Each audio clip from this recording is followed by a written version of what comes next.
Christmas shopping guide, take 2.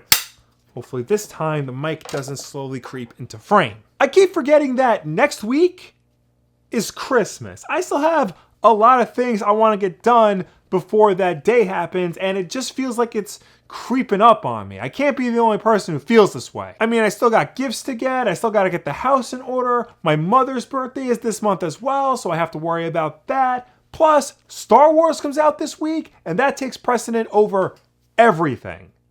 Don't screw this up, JJ.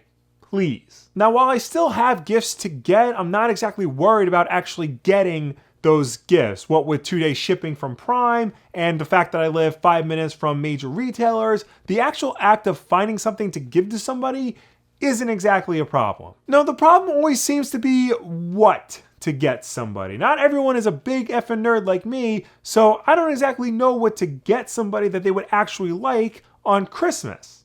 However, if you happen to know a big effing nerd in your life and need some last minute gift ideas or really don't know what to get them, don't worry, I got you covered.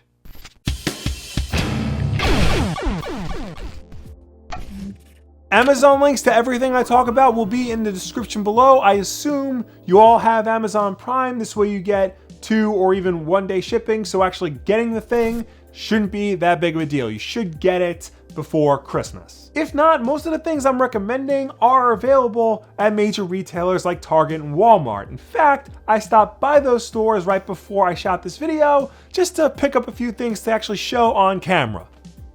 Also to treat myself, because why not? So let's start off this list with the one thing everybody likes to get for Christmas.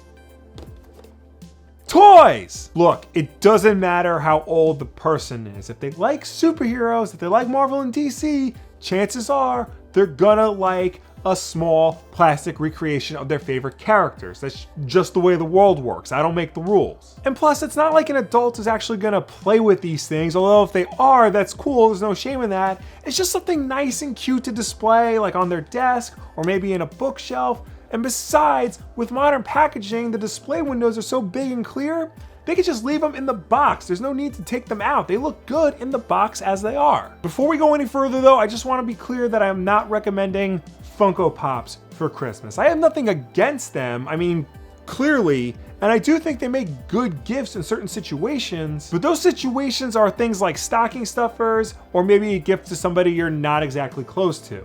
If you are close to the person you're giving a gift to, you're going to want to impress them by getting them a very nice looking action figure, not one of these weird looking things. And when it comes to action figures, I'm not recommending the basic toys, you know, the 4 or 5 inch scale figures with very limited articulation, really crappy paint jobs, and the likenesses of the actors they're trying to be don't really look like the actors. No, the figures I'm recommending are all bigger, usually around 6 inches in height, have really nice paint jobs, a lot of points of articulation, and if they are trying to look like an actor from a movie, the likeness is very close to spot on. Let's kick things off with Marvel. Hasbro has been the official maker of Marvel figures since 2007, and they've been putting out some really great figures with the Marvel Legends line. These figures are all fully posable, often come with a lot of great accessories, and have very detailed paint jobs and likenesses. If the figure is supposed to look like an actor from the movie, then the figure is gonna look pretty damn close, if not exactly like the actor from the movie.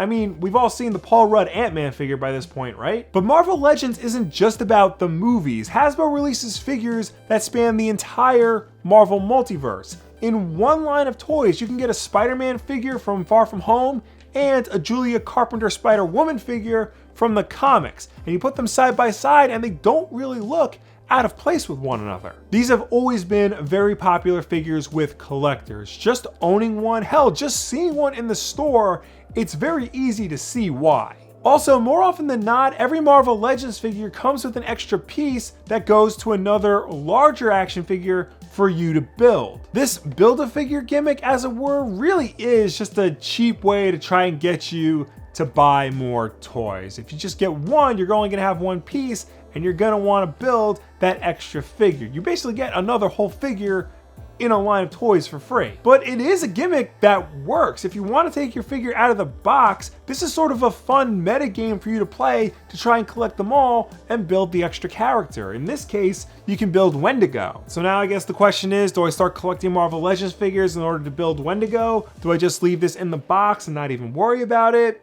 Do I take it out of the box and just stick with Wendigo's head and say screw the rest? Life is full of tough choices, people. Along the same lines, Hasbro has something similar for their Star Wars toys. In 2013, they released the Black Series. This is very similar to Marvel Legends in that it's a 6-inch scale, a lot of points of articulation, really fine paint jobs, and especially nowadays, great actor likenesses. This is my personal favorite action figure line, so much so, I have a whole shelf in my display case dedicated to the Black Series. Yes, I'm one of those people with a display case of action figures. And this is just one more to add. Now, DC does have something similar to Marvel Legends on their end. Their figures are made by Mattel, and their equivalent to Marvel Legends is the Multiverse line. It's basically the same idea. 6-inch scale, a lot of points of articulation, good paint jobs. Hell, a lot of the times they even come with their own Build-A-Figure. But overall, the level of detail isn't as good as Hasbro's Marvel Legends. Oftentimes, the figures just wind up looking lifeless and flat. Like, I'm pretty sure this is supposed to be Michael Keaton's Batman, but it doesn't really look like Michael Keaton's Batman. It kind of just looks like a cheap knockoff. Like this 4-inch figure I got years ago looks more like Michael Keaton than this 6-inch figure I got 2 hours ago.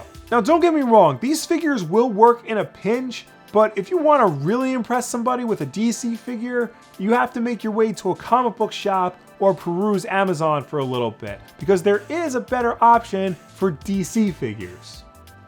DC themselves. DC Collectibles is DC Comics' in-house collectibles line, and they have a wide array of figures for you to choose from. There's the Essentials line and the Icons line, which are pretty much box standard comic book style action figures, although they are really good and often better than Mattel's offerings. There's the Designer series, a line of figures based on specific artist styles. There are even lines of figures based on TV shows, comic storylines, and the movies. Like, for example, Batman the Animated Series. These figures are fantastic, and anybody who ever used to watch this show would instantly fall in love with them. You would be the best Christmas gift giver ever if you gave somebody a figure based on Batman the Animated Series. Now again, DC Collectibles are great, but again, they're not really sold in major retailers like Target. You have to actually go to a comic book shop or peruse on Amazon. So if you're willing to do the work, this is the best course of action for the DC fan in your life. But let's say you don't want to get this specific person a toy. You want to get them something a bit more mature and sophisticated. Well, that, my friend, is where statues come in. And there are plenty of options when it comes to buying statues. Again, DC Collectibles is a great option. They have a wide array of statues. Hell, they might have more statues than they do action figures. Just be careful because the prices of DC Collectible statues can vary wildly. They have a lot of really good, really affordable stuff like the popular Batman Black and White series of statues, or something like the Chrissy Zulo Designer series statues. But then again, they also have a lot of really crazy expensive shit, like this $1,000 life-size bust of the Joker designed by Academy Award-winning special effects makeup artist Rick Baker. You're gonna have to really love somebody in order to buy this thing for them. Speaking of really loving somebody, Sideshow Collectibles is the name in premier superhero statues. You will not find a better quality statue than Sideshow Collectibles. But you really have to ask yourself, is $1,100 worth it to spend on a 33-inch statue of Christian Bale's Batman in order to give it to my boyfriend's dirtbag brother? A great middle ground is Diamond Select. They have a lot of high-quality statues from both Marvel and DC, and they're all reasonably priced. You won't break the bank on anything from Diamond Select. Like my Hard-Act Batman statue that still gives me nightmares. Creepy bastard. But let's move away from plastic clutter right now. How about a t-shirt?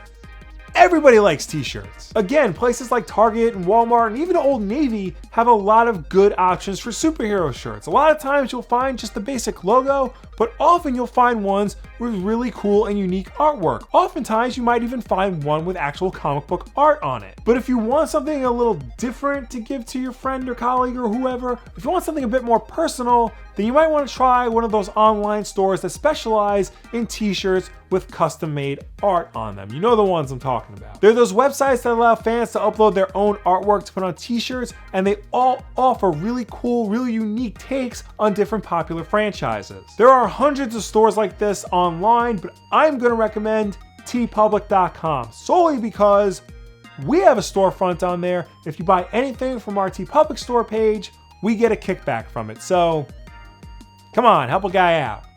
It's Christmas. Finally, I want to talk about books. There are literally millions of options to choose from when it comes to giving books as a gift for Christmas. The Art of Into the Spider-Verse is a particularly good one. Marvel Comics' The Untold Story by Sean Howe is very good, excellent, highly recommend reading it. But if you want to buy something specifically for a superhero fan, then there really is only one correct answer. Comics. Here's a fun fact for you. In the United States, Avengers Endgame made $858 million, roughly. At an average of $10 a ticket, that means that about 85 million people saw that movie in this country alone. The top selling comic book for the month of April, the same month that Endgame came out, was War of the Realms #1.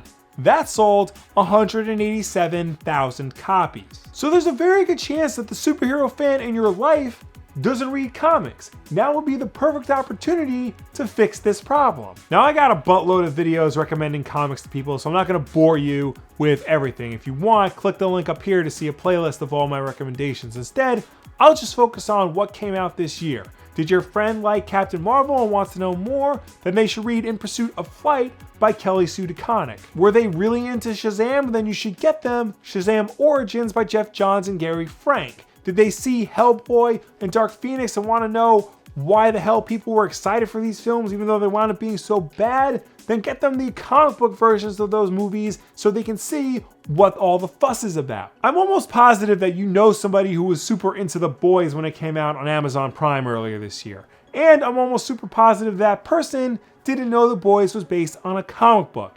Now is the perfect time to rectify this issue. You can get them The Boys for Christmas. There's probably also somebody who was super into Watchmen but didn't really understand the whole thing because they didn't read the original graphic novel. Again, now's the opportunity to get them that for Christmas so that they finally understand what all that weird stuff with Jeremy Irons was. Or do this, find out who their favorite Avenger is and then get them a comic book starring that character. Do they really like Iron Man? Get the Fraction and LaRocca omnibus of Invincible Iron Man. Are they a big fan of Captain America? They get Ed Brubaker's Winter Soldier story, the original Winter Soldier story. Hell, just get this person literally any Batman collection. Even the bad stuff is fascinating and unique when compared to all the stuff that we've seen from Batman in the movies and the TV shows. Yes, this is really my attempt to try and get more people to read comics, but honestly, there's a lot of unnecessary baggage associated with reading comics. The mentality that you have to read years worth of backstory in order to understand what's happening in the present. The idea that you have to actually go to a comic book store in order to read comics. That's just not really true. All it takes is just giving somebody their first comic in order to get them to understand the medium and why it's so much fun to read these stories. So take this time to get people interested in comics. Maybe they're not into superheroes. Maybe show them something else like Criminal or Rachel Rising. Maybe they want different takes on superheroes, so you can show them Invincible or literally anything Valiant Comics does. But no matter what you wind up getting your friends and loved ones this holiday season, if they're into superheroes, then you really can't go wrong with any of the things I mentioned in this video. They're guaranteed to bring a smile to their faces, or at the very least, a fake wow. You know what I'm talking about. You hand somebody a gift, they look at it and they're like, oh wow! They're just being nice. Do you have any last minute gifts recommendations that you think superhero fans will enjoy? Did my list help or did I leave a lot out? Let me know down below or anywhere on the internet. I mean, I know I didn't mention everything. I didn't bring up Legos in this video. Those would be great gifts, but they're really time consuming, often really large, and always shockingly expensive. I mean, if you give somebody Legos, they're gonna love them, no doubt about it, but be honest, they can be a pain in the ass. And of course, don't forget that we have new videos every Tuesday and Wednesday, with Wednesday night at 8 p.m. Eastern being Wulff Den Live. So subscribe to see all of that, like this video, and share it with a friend who needs some really good last minute gift ideas for all the nerdy people in their lives. Or maybe they want to get themselves something for Christmas. They've been good all year, and they deserve a nice action figure or comic book or t-shirt. Damn it. Thank you all for watching. I will see you next time.